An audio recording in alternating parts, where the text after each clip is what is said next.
What are our expectations for Duelist Nexus? I'm big 30% of you that have not smashed the living crap out of that subscribe button, smash it so you guys don't miss. I'm more Oscar. We're going to be talking about the Crimson Dragon over here to start, which is our sneak peek promo for those of you that do remember seeing this. This is going to be on a tuner plus one or more non-tuner monsters. So the basic shenanigans synchro stuff that you're used to seeing. On special summon, you can add a spell trap that mentions the Crimson Dragon from your deck to your hand, which honestly, you've got a couple of options. Nothing that like I'm really too interested in mentioning here, but that's fine. But the thing we care about here is our quick effect. You can target one level 7 or higher synchro monster on the field, except for Crimson Dragon. Return that monster to the extra deck. And if you do, special summon one dragon synchro monster from your extra deck with the same level as the targeted monster, and this is treated as a synchro summon. So let me back that back up for you. You can target any level 7 or higher synchro monster on the field. How about a Baron that's already used its effect at this point in time, or something else? And then we can turn it into a Red Dragon Archfiend Bane. You know, I've seen people look at this card and they're like, ooh, you know, like, we can do like some calamity actions out here. This card is one of the most broken cards in what I feel like current metagame history. Strictly because, yeah, level 12 synchro might feel a little bit cheesy, or, you know, well, Robbie, you know, it's got 0 attack, 0 defense. Yeah, but this is a card that is incredibly easy to make already. And most of the synchro, like, extension decks, I mean, let's be honest, the Yusei Fudo Turbo deck, as we're going to call it, which is just, you know, Doppel synchro, you know, hitting up into the junk speeder and then summoning out the entire field. This is just one more piece of candy for that deck to be able to set up and do its thing. And I do believe that this is one of the most highly anticipated cards in the set. Next up, I got to talk about RUNICK here for a second. There's SLEIPNIR, the RUNICK main. Now, for those of you that are like, really, Robbie, you can't go one video without mentioning RUNICK? Yeah, I cannot, actually.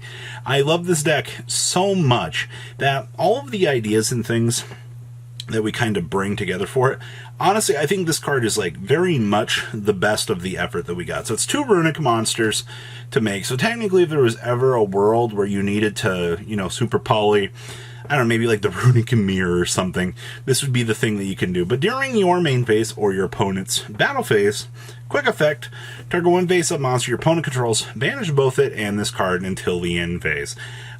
This is actually pretty freaking good because this does clear itself out of the extra monster zone, which was something that RUNICK wanted for quite some time. They needed a way to bump out, get an additional rotation or something. I think that's good. If your opponent adds a card or cards from the deck to the hand, except during the damage step, you can special summon one RUNICK token, Fairy Light of level 4, attack, 1500 defense, and then 1500 defense in attack position. So, and you can only use each effect of SLEIPNIR, the RUNICK main, once per turn. So, that does trigger for the opponent's draw phase, by the way. I want to point that out. Like, the horse does get the ability to put the other monster on the field. Now, this all kind of comes together here because you get the ability to set up Tyrant's Tirade, which is just 3 more copies of Skill Drain in your deck, which is kind of hilarious to me at the end of the day. That you're able to kind of take all of, you know, everything that RUNICK had and add an extra layer of toxicity into it and force your opponent to look at it and go, what am I supposed to do about this? The answer is nothing. This is all what we're going to call the free real estate factor, and it is absolutely hilarious. Next up is the Chimera Illusionist stuff, and what you're going to see on your screen here is the Chimera Fusion spell card. Now, the reason why I want to like mention all of this is your standard theme of you have a boss monster and you have what appears to be a pretty mediocre spell card until you realize, you know, like the monsters that rotate around this archetype are actually kind of free. The fact that you have a big guy that searches for both the monster and this card, and pretty much the entire archetype searches for this, and you're going to be like, well, you know, it's during the main phase, fusion summon one fusion monster from the extra deck using monsters from the hand and or field as fusion material, including a beast fiend. Okay, that's easy. And then during your main phase, if this card is in your graveyard, if you have the Chimera, the mystical flying beast, on your field or in your graveyard, and activate an effect, which means you can add this back to your hand, or you can banish it to special summon a Gazelle and a Berfelmet, and or, you know, from the graveyard. So you get a special summon of 2 for this, or you can recur this back into your hand to do a fusion summon on the opponent's turn. We now have 3 fusion monsters for this. We get 2 in this set, and honestly, everything that this little archetype tries to set up, I think is incredibly unique. To the people out here that have been talking about, you know, wanting to try this in the Fallen of Albaz deck, I salute you. I think that's a pretty cool idea. I think that there is a lot of hype, there's a lot of consideration for the possibility of merging these 2 decks together. And that's fine. You want to see levels of innovation out here. You want to see people testing out these ideas. And I do wholeheartedly believe that a splashable way to kind of make this work does seem like it's doable. But I mean, outside of that, once again, good spell cards, good synergy on them, absolutely is what you want to see.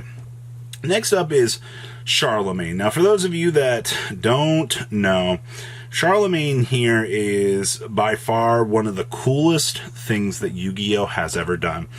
This is a Link 1 on a very specific summoning condition, which is a level 9 Infernoble Emperor Charles equipped with an equip card.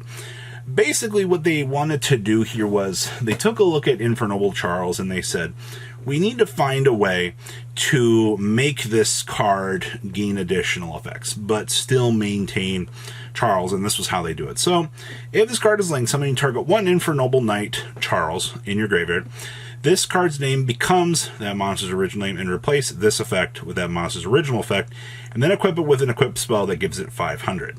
Alright, and then once per turn, when a spell, trap card, or effect is activated, quick effect, you can send 1 equipped spell from your hand or face on the field to graveyard, negate that activation, and if you do, destroy that card. Now, the Infernoble stuff didn't really take off in the OCG. I mean, obviously, if you have Smoke Grenade, you can do a lot more, which we don't have. But in terms of card design, this is cool. I honestly hope that we will get the chance to see a little bit of an Infernoble splash, at least in the TCG, or maybe like some sort of variation for this here, because I've seen some of the cool plays that this deck can do. Some of the combo lines are particularly scary, honestly, and I do mean that. Like, but once again, I mean, you still have to be able to sit through those lines. You still might have to deal with a Space Rock or something being an interruption.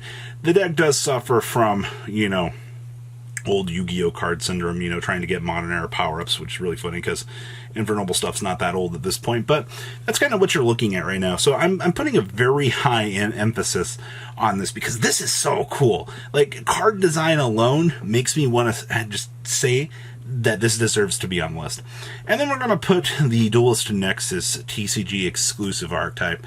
Now, Yu-Gi-Oh! I think has done a pretty good job as of late trying to design cards that feel a little bit more, how do you say, interesting as of late.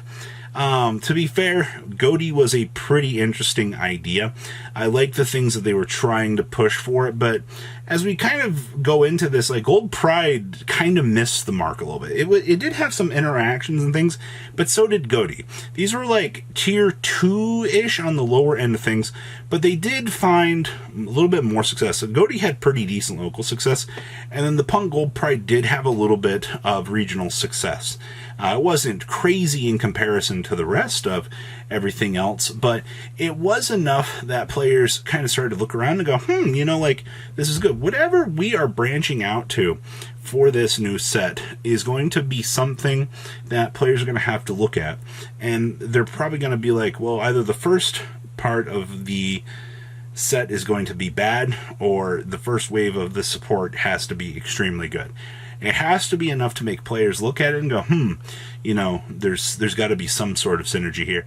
And I think that's what we're going to see here with Duelist Nexus. Whether or not, well, honestly, I think that the TCG exclusive archetype is the hard carry this set.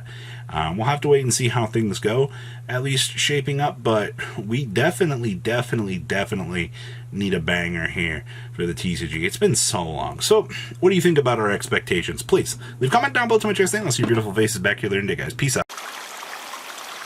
Patrons, thank you.